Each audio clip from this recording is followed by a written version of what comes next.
Welcome everybody to my channel Nizar Imam. Aduh, sorry banget ya teman-teman. Akhir-akhir ini saya nggak bisa ngupload video. Udah 2 minggu saya nggak ngupload video karena kondisi saya pada saat itu tidak memungkinkan ya. Jadi ini pun saya sekarang lagi masa recovery, tapi saya tetap buatkan video untuk teman-teman yang pastinya bermanfaat. Nah, di video kali ini saya akan bahas tentang bottom fishing ya teman-teman ya. Jadi cari dasar IHSG. Nah, di dalam video ini akan saya sampaikan 2 metode yang menurut saya sangat ampuh. Jadi buat teman-teman semua yang nunggu IHSG di bawah dan yang mungkin punya di atas tapi mau di bawah ngebom lagi. Nah, perhatikan video ini baik-baik sampai akhir ya teman-teman ya. Karena di dalam video ini kita akan dapat banyak manfaat ya di sini ya. Oke, langsung aja, nggak usah panjang lebar lagi. Let's go.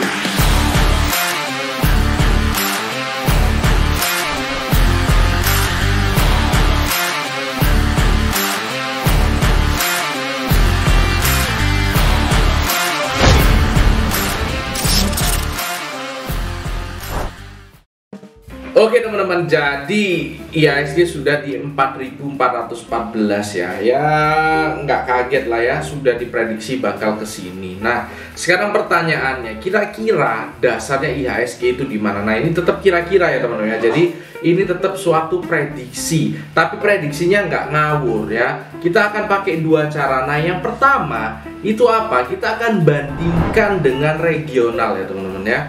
Nah, kita bisa lihat di sini.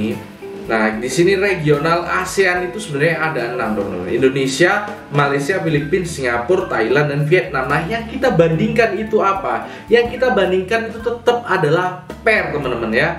PE rasio ya. Jadi perbandingan mahal atau murahnya indeks tetap kita bandingkan dari pairnya. Nah, dari mana kita bisa tahu pairnya IHSG? Nah, kita pakai Bloomberg ya teman-teman ya. Di sini sangat detail ya Bloomberg. Nah, ini kita udah bisa lihat ini adalah JCIND, Jakarta Stock Exchange Composite Index ya, 4414. Nah, kita bisa scroll ke bawah di case statistik, kita bisa lihat PE rasio dari IHSG ya, 13,27 ya.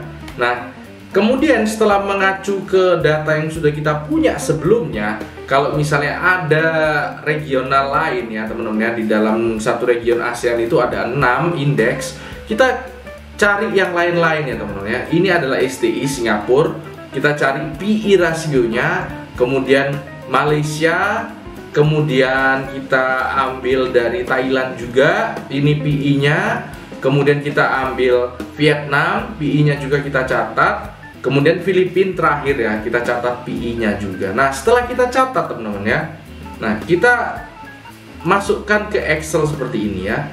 Ini adalah PE rasio yang dari Bloomberg tadi ya.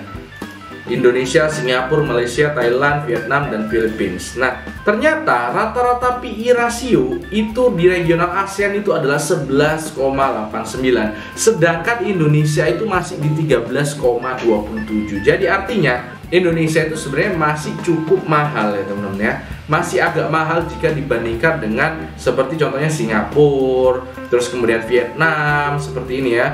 Nah, kalau misalnya IPS-nya ini, IPS Indonesia ini kita kalikan rata-ratanya, itu kita bisa menemukan harga dari IHSG ya, yang bisa kita bandingkan di regional. Nah, IPS-nya itu dapat dari mana? 322,74. IPS-nya itu dapat dari sini juga teman-teman ya, ini IPS ya, dari Bloomberg juga 322,74. Nah, ini yang kita kalikan dengan rata-ratanya, 322,74 dikali 11,89, ketemunya 3.800. Nah, artinya apa? Angka ini mencerminkan apa? Angka ini mencerminkan kalau misalnya IHSG dibandingkan dengan regional ASEAN yang lain, harusnya IHSG itu ke 3.800, dan ini relatif sudah tercapai ya teman-teman ya. Tapi mungkin bisa ke situ lagi, bisa ke 3.800 lagi. Nah, ketika di sana, nah itu berarti IHSG sudah berada di ya harga wajarnya dibandingkan dengan regional ASEAN. Seperti itu ya. Itu adalah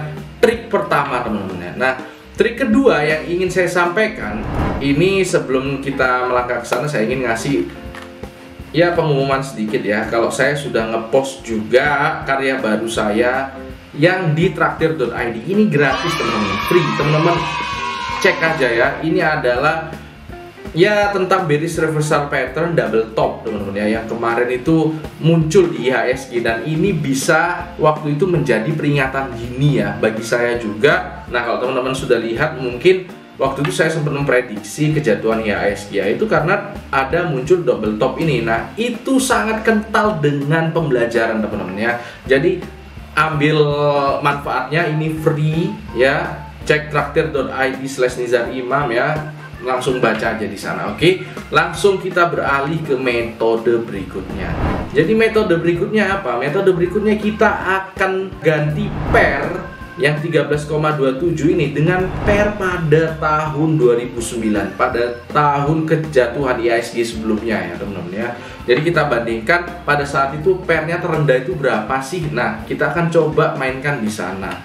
Ternyata teman-teman, memang mencari pair di tahun 2009 itu ya agak sulit ya, karena itu sudah 12 tahun yang lalu ya, 2008-2009 itu ya. Nah, oleh karena itu nggak semudah itu, tapi saya berhasil menemukan blognya dari Rudianto ini ya. Ini saya harus kasih apresiasi ya, acknowledge lah ya buat Pak Rudianto ini ya, .blog.konta.co.id. Kenapa? Karena di dalam blognya ini dia bisa memberikan rekapitulasi data tentang pair dari tahun 2003 sampai 2018, yang itu nggak gampang nyarinya teman-teman ya. Jadi kita akan ambil aja yang 2008. Nah, di sini kita bisa lihat teman-teman ya. Kita pakai yang lebih detailnya ini. Kita bisa lihat di 2008 itu tertingginya ada di 19,59, sedangkan pair terendah itu 6,84 ya. Jadi kalau kita pakai grafiknya seperti ini, pair di sini tuh 19-an dan pair di sini itu 6,84, atau kita bulatkan jadi 7 ya teman-teman. Jadi di sini tuh sempat di tahun 2008 itu sempat pairnya itu cuma 7 teman-teman. IHSG sangat-sangat murah ya. Nah, saya nggak tahu akankah mungkin pair IHSG di tahun ini sempat 7 juga ya. Nah, tapi kita akan coba kalikan ya. Kalau misalnya EPS ini 322,74 kita kalikan dengan 7,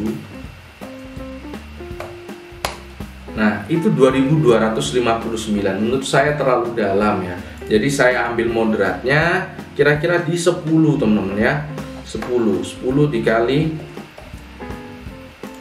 nah harusnya IHSG seenggaknya ke sini 3.200 sampai 3.500 itu menurut saya, tapi tidak menutup kemungkinan bisa mencapai 2.250. Kenapa? Karena di tahun 2009 sempat mencapai titik itu.